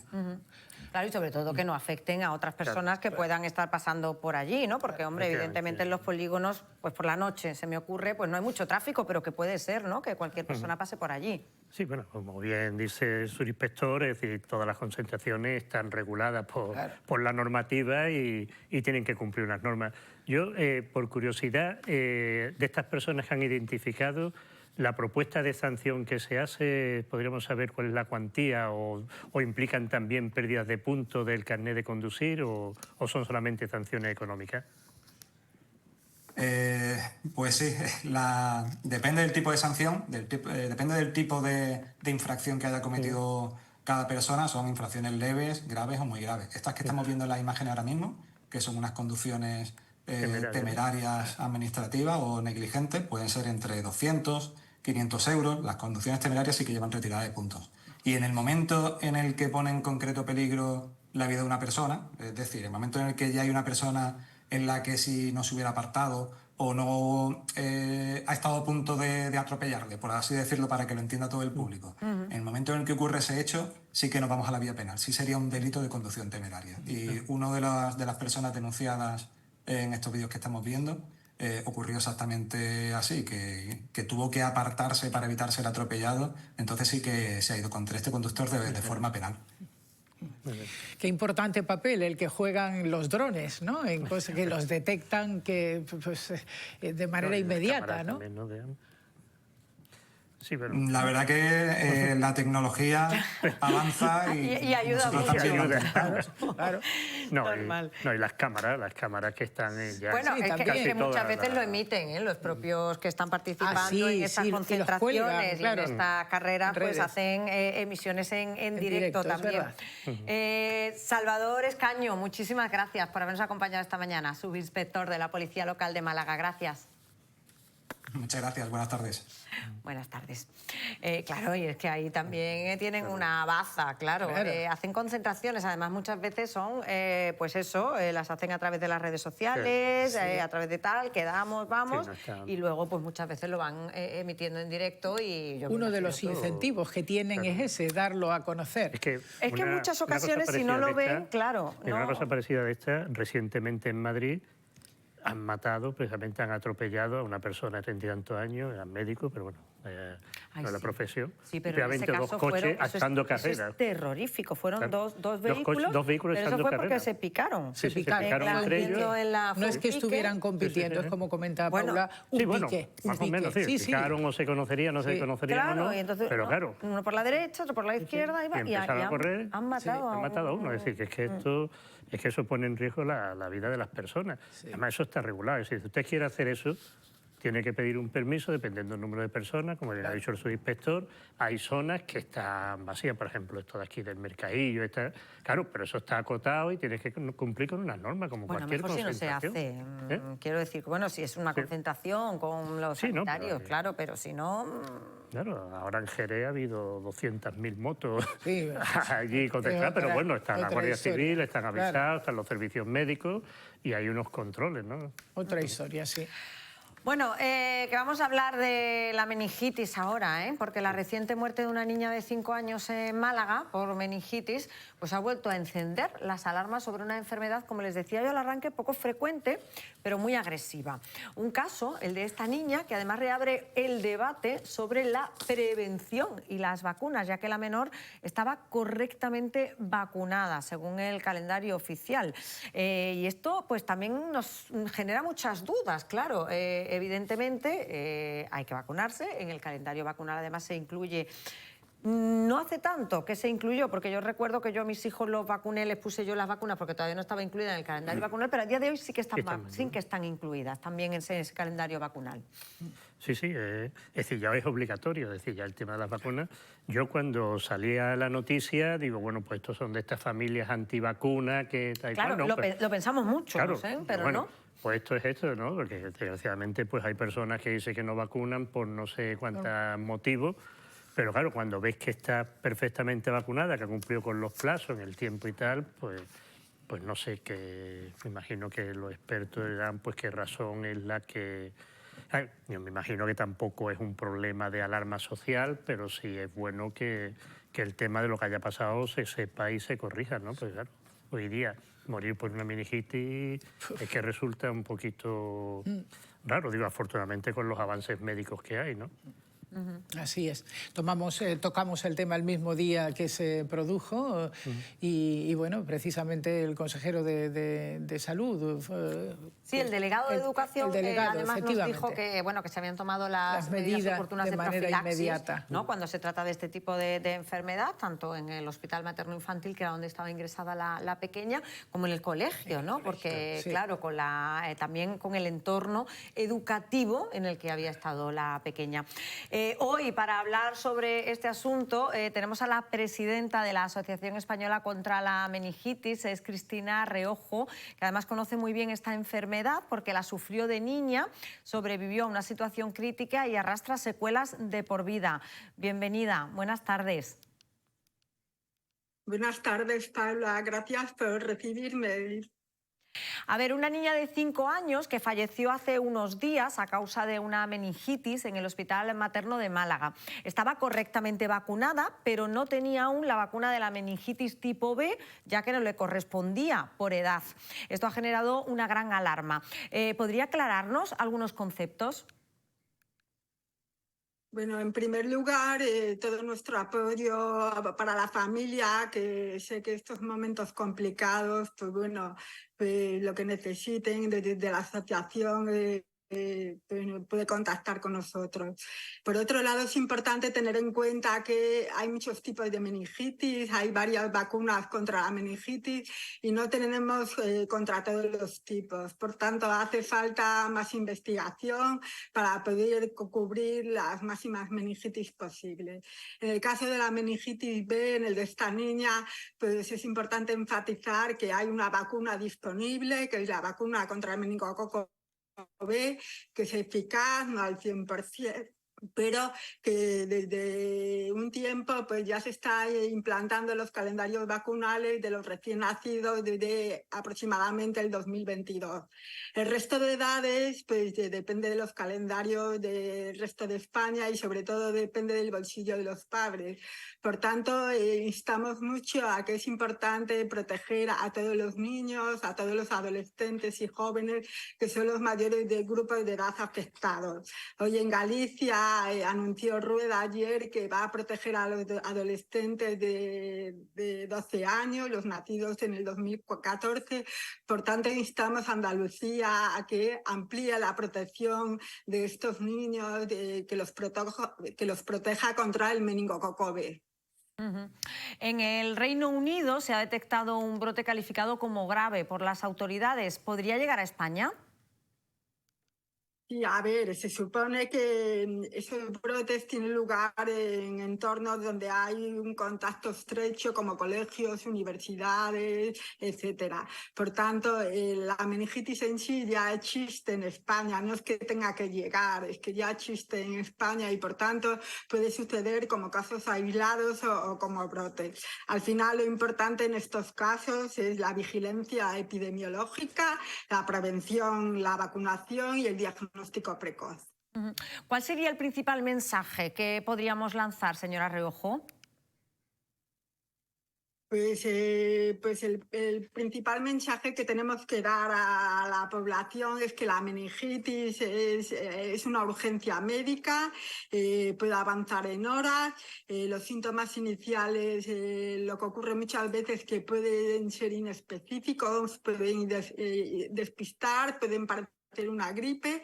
Los signos de alarma son fiebre alta, vómitos, rigidez de nuca, somnolencia o manchas en la piel. Y al final lo más importante, lo que tenemos que enfatizar es que podemos protegernos y que también consultar rápido cuando hay dudas salva vidas. Bueno, pues ese mensaje es el más importante. Cristina Reojo, muchísimas gracias por habernos atendido esta mañana. Nada, gracias a vosotros. Presidenta de la Asociación Española contra la Meningitis. Bueno, también servicio público, ¿no? Sí, para dar a conocer sobre todo los síntomas que se puede identificar y sobre todo recordar que está en el calendario vacunal, con lo cual, bueno, pues que se cumpla, ¿no? Y con que ese es obligatorio, calendario. tengo entendido. Sí. Pero claro. Es obligatorio. Sí. Lo que pasa que, bueno, ya sabemos lo que pasa en algunas ocasiones. Que hay situaciones que... Paco Guti, Mariluz Aguilar Galindo, mil gracias a los dos por haberme acompañado esta mañana. Nosotros continuamos, que todavía nos queda nuestra sección de gastronomía. En un ratito vamos a eso, pero antes vamos a saludar a María José Vidal, que está en la redacción de Informativos y que nos va a contar las noticias en las que están trabajando hasta ahora. Buenas tardes, María José. ¿Qué tal, Paula? Buenas tardes. Pues engancho en asuntos relacionados con la salud y retomamos el tema de Adrián Soto. Ya les contábamos ayer que había llegado Bijubec al Costa del Sol y que iban a comenzar a administrarle este medicamento con el que van a ayudarle a poder llevar una vida mejor a pesar de su enfermedad de piel de mariposa. Bien, pues esta mañana hemos hablado con su madre, Paula, y nos ha explicado, nos ha contado las reacciones después de la administración de la primera dosis. Ayer le aplicaron directamente en la piel los primeros 2 mililitros de este fármaco, carísimo. También hemos contado que alrededor de 100.000 euros al mes cuesta el tratamiento que finalmente financia la Junta de Andalucía. Se aplica directamente en las heridas, no duele y ahora tienen que esperar a ver cuál es la respuesta del cuerpo. En 6 meses podrán ver cuáles son los resultados, aunque desde luego ahora mismo lo que tienen, según nos ha explicado Virginia, que su madre, es una alegría inmensa por ver que pueden comenzar con este tratamiento. Un pasito más en relación a esta historia que contamos en nuestros informativos, en los que también estamos muy pendientes desde primera hora de lo que ha sucedido en el barrio de la Trinidad, confirmar esos al menos 19 detenidos en un operativo que comenzaba a primerísima hora de la mañana, del que les hemos ido dando cuenta y que ha provocado una sensación tremenda, especialmente entre los vecinos de esta céntrica zona. Ha hablado el subdelegado del Gobierno del operativo en el que han participado diferentes departamentos de Policía Nacional, también una dotación de perros que han participado también en el mismo, helicópteros, medios terrestres, y bueno, han estado explicando un poco en qué ha consistido este operativo. La investigación está bajo secreto de sumario y vamos a intentar recopilarlo todo para poder contarlo en los informativos de la tele y de la radio. Es un día en el que también nos fijamos en las muertes en el Tajo, porque hemos visto por primera vez a los miembros de la Corporación Municipal guardar un minuto de silencio a las puertas del Ayuntamiento en memoria de una persona muerta en accidente laboral. Esto coincide con la celebración hoy del Día de la Seguridad en el Trabajo. Nos han explicado los sindicatos que son cuatro las personas fallecidas en lo que llevamos de 2025 en el Tajo, y es hoy el día significado para recordarlas y también para pedir más medios con los que evitar estas muertes. Y para terminar, salimos a navegar, porque hoy hemos tenido la posibilidad de acercarnos a la carpintería de Ribera. Nos han contado lo que cuesta, por ejemplo, fabricar una Javega, 36.000 euros, lo que aproximadamente un coche medio bueno. Nos han dicho también que tardan entre 5 y 6 meses en fabricarla y que están viviendo pues un momento importante de apogeo, porque cada vez hay más aficionados al remo en la costa. Se están multiplicando los clubes de remo y esto está haciendo que los carpinteros y la carpintería de Ribera se anime. Ellos se encargan ahora mismo de reparar las barcas con las que se sale a navegar y también los remos y los utensilios que utilizan quienes practican este deporte. Por lo tanto, tendremos la posibilidad, Paula, de acercarnos un poquito más a esto que se ha considerado además bien a mantener, bien a conservar, sobre todo aquí en la provincia de Málaga. Pues maravilloso, un reportaje que también pudimos ver aquí de la mano de Rocío Carrascal. Nosotros nos vamos a ir un minuto a publicidad, pero seguimos, que todavía tenemos más historias que contarles.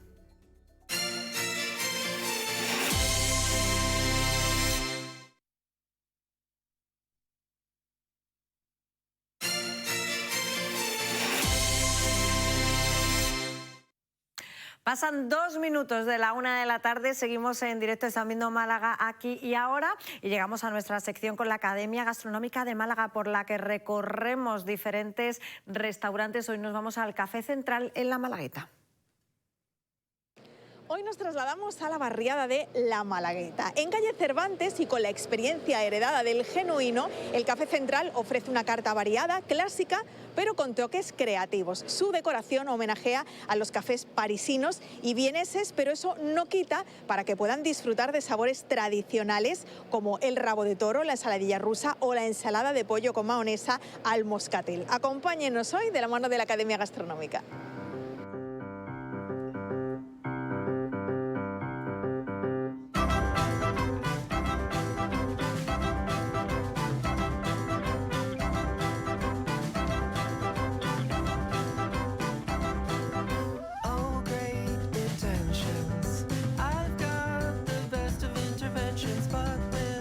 Venimos aquí de la mano de la Academia Gastronómica porque yo soy miembro de la Academia Gastronómica y porque este es un sitio que cumple con la tradición, siguiendo la tradición del Café Central, que todo el mundo o todos los malagueños que se precien de serlo lo conocieron, y este es un Café Central que abrió antes de que cerráramos el otro, lo abrió mi hijo, mis hijos lo abrieron. Y aquí está funcionando perfectamente. La Academia se fija en los detalles desde su inicio hasta el final, es decir, desde el producto, su paso de transformación por las cocinas y la gente que trabaja en las cocinas, hasta su puesta ya en escena en la mesa, y por lo tanto se le está dando ahora también muchísima importancia al trabajo que hace la sala. Esto lo hemos reivindicado desde hace mucho tiempo, pero ahora estamos haciendo bastante énfasis en ese sentido.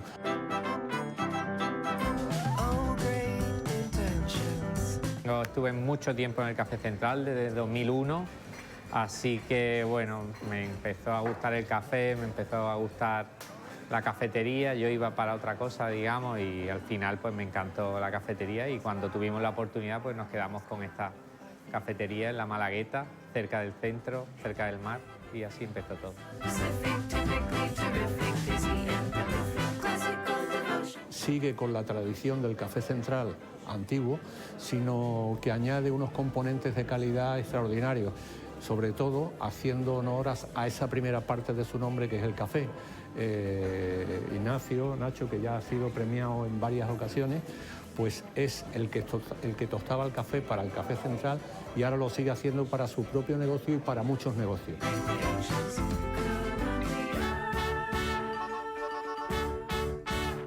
El café es muy importante para nosotras, para mi familia, es fundamental.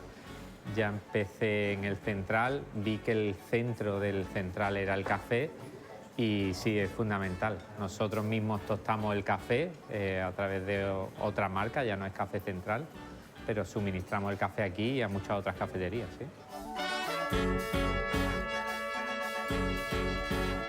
Sin duda, el café y el café que hacemos nosotros, que es café de especialidad, digamos, dentro de la gama de café gourmet sería la gama más alta, es súper importante, vamos cada vez a más y todo empezó de alguna manera en el germen del Central y aquí sigue vivo y para mí es una gran mezcla el Central Malagueta de esa innovación en el café y sin perder las tradiciones y sin perder cómo desayunamos siempre aquí en Málaga.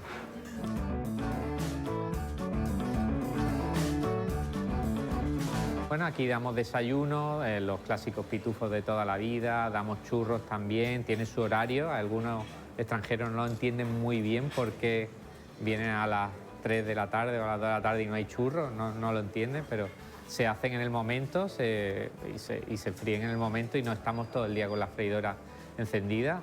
Y después, bueno, pues tenemos cena aquí y las comidas. Sobre todo la cena es un sitio muy agradable, cerquita del mar, fresquito, tapas, raciones, pues todo. La verdad es que lo veo un bar muy polivalente.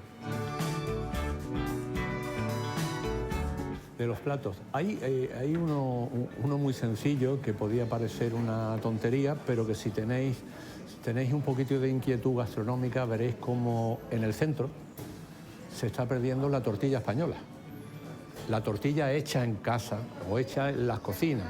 Y no, ya se va una tortilla, en el caso de que la tengan, que ya son muchísimos las que no la tienen, aquí tiene una especial importancia. Se sigue haciendo exactamente igual que se hacía antes, es decir, es una tortilla compacta, pero blandita por el centro, que desprende un poquito de líquido y que dentro del bocadillo, del pitufo, del bocadillo, pues es una exquisitez que desgraciadamente se está perdiendo en otras zonas y aquí está más que recuperada. Yo diría que es clásica, tradicional totalmente, no tiene grandes innovaciones. Hay algunos platitos que trajimos del Central y que convivieron un tiempo y después se han quedado aquí exclusivamente. Comentaba la rusa, las albondiguitas, a mí me gustan mucho en salsa de almendra, que no hay ni que partirla, que muchas veces las albóndigas salen corriendo, en este caso la vas tomando de bocadito, así que es sencilla, pero de producto, básicamente. Después el pescado frito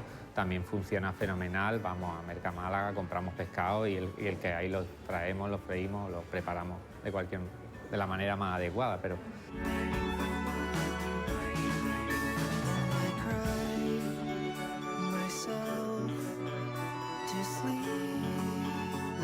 Yo convivo con la tradición, pero la tradición no da de comer. Y es importante que demos calidad y cosas que repita la gente. A pesar de que venga todos los días, le gusta repetir y probar lo mismo o ir cambiando un poquito, pero siempre con una calidad muy alta, porque es lo que hay. Estamos compitiendo con gente que lo hace muy bien y tenemos que tener un por qué vienen aquí, ¿no? De lo mejor que tiene este equipo es que se mantiene, llevan mucho tiempo trabajando juntos, los clientes los conocen, son cercanos. Ya te digo que muchas veces pienso casi que son amigos y los tratamos con cercanía.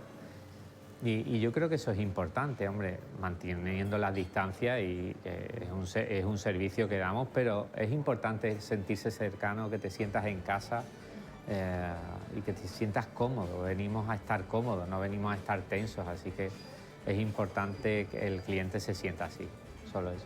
Mayoría del barrio, mayoría amigos prácticamente de aquí y que son habituales, si no diario, o bueno, sí, muchos son diarios, desayunan y después se toman por la tarde algo, o mediodía, no sé, es muy variado, pero es muy recurrente.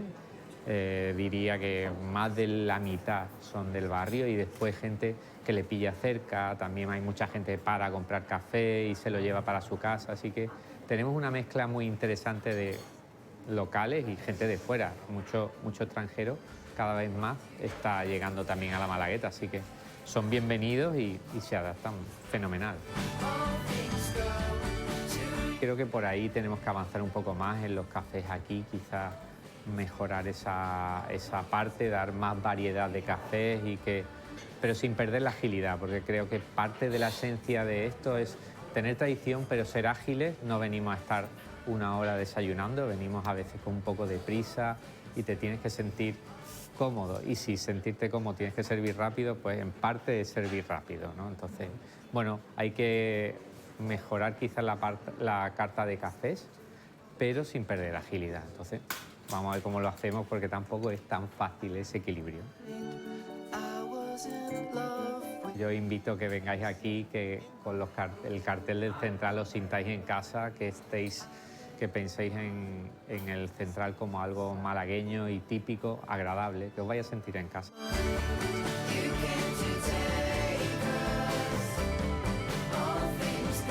Pues Café Central en la Malagueta, que es nuestra propuesta gastronómica para hoy. Una propuesta gastronómica que completamos a esta hora con otra propuesta, en este caso la de las actividades culturales que incluimos en nuestra agenda cultural.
Pues agenda cultural que nos lleva al final del programa. Hoy nos despedimos con el Kanka, porque está de presentación de su gira para presentar su último disco, La Calma. Además estará en el Teatro Cervantes en junio. Con el Kanka nos despedimos, pero recuerden que volvemos mañana a partir de las 11:30 de la mañana. Gracias, que descansen, hasta mañana. Ojalá se nos pase la vida como un raro y precioso suspiro.